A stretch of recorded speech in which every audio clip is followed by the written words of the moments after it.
Thank you very much. We've heard that football is business.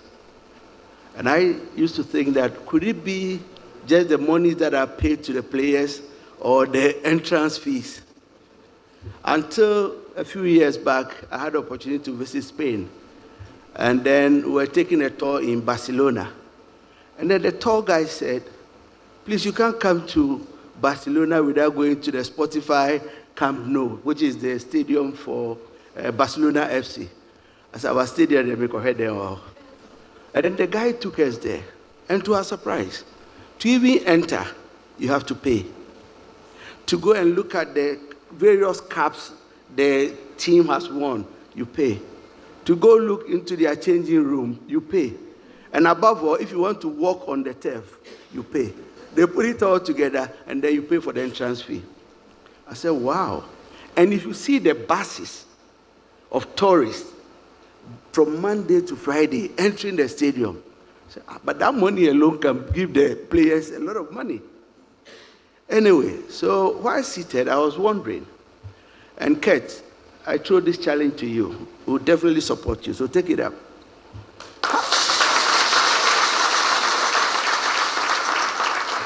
How about we having what we probably would call the Ghana Football Hall of Fame or Ghana Football Museum?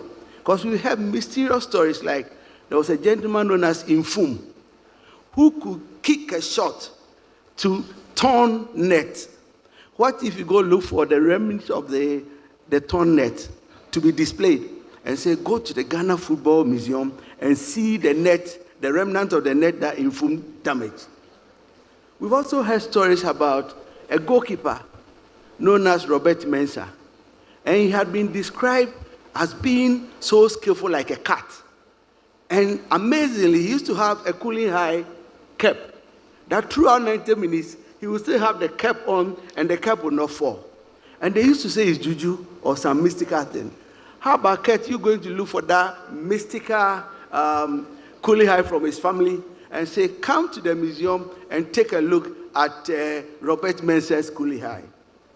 We heard a story about the dribbling wizard, Mohamed Polo, who could dribble from pole 1 to pole 2 without anybody stopping him. I'm sure when we go to him, and then we say, can you give us some of the equipment you use, the apparels, your jersey, your football, we want to display it, that this was the boot the man used to dribble all the players to score some goals. So take it up. We'll look for the corporate organizations to back you up. And I'm sure we can get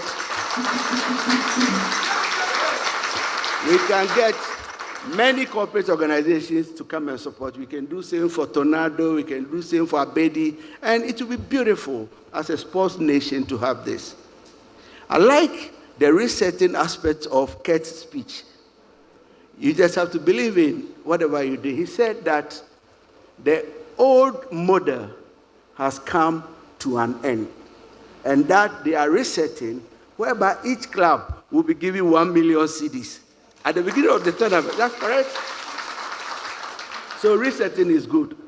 Sometimes shift from the old way of doing things and try new things. It will work. The majority leader,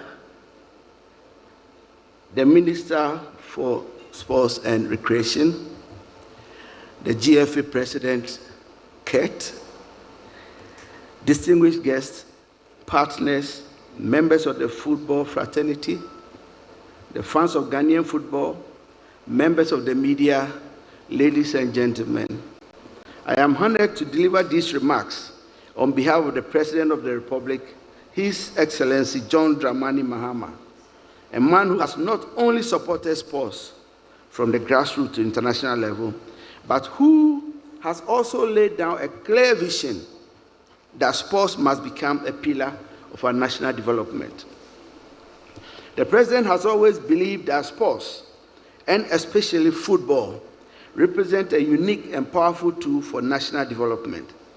It drives youth engagement, unites communities, and opens up global pathways for our talent. The initiative we are launching today is a direct reflection of that vision. It stems directly from directive to reposition sports, not merely as an expenditure item, but as a viable growth sector. The President is fully committed to the development of sports in Ghana, not just as recreation, but as an engine of economic growth, youth employment, and national unity. This new model, founded on a cabinet directive, introduces a bold new approach to football, one where quality content, strategic investment, and private-public collaboration form the foundation for success. Let me be clear, this is not just about football. It is about creating wealth from sports, changing the narrative from one struggle and sacrifice to one of innovation and opportunity. It is an initiative that will represent a game-changing investment meant to encourage professionalism, enhance competitiveness, and inspire ambition. The President's expectation is that this model will ignite transformation. He has directed that ministries, departments, and agencies align their activities to support this process.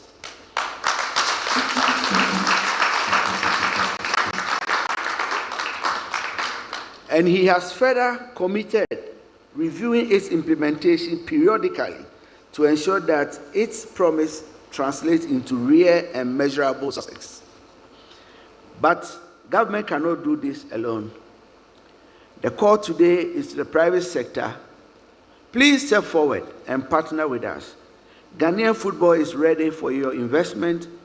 And now, more than ever, there is a structured, transparent system to ensure your partnership yields value for both your brand and our nation.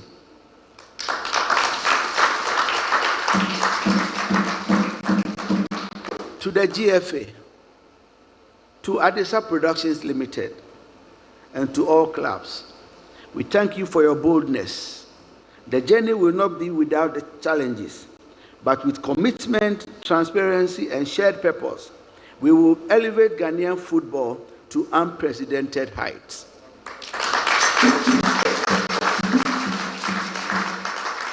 Let this be the beginning of a new chapter, a chapter written not with complaints, but with collaboration, not with problems, but with possibilities. Thank you, and may God bless you all.